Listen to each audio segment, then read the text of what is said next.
I'm creating the song, I every now and then I'll just write down the sheet music or the tabs.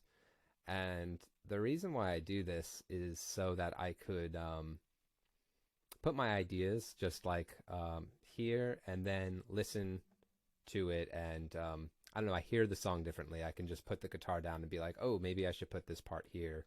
And then I kind of rearranged kind of the ideas I'm doing. So I started this the other day, and this is the version I have ready for today.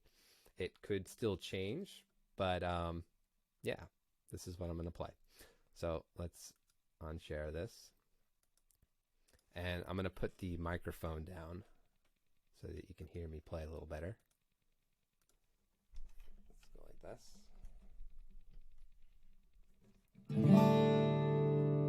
Does that sound okay?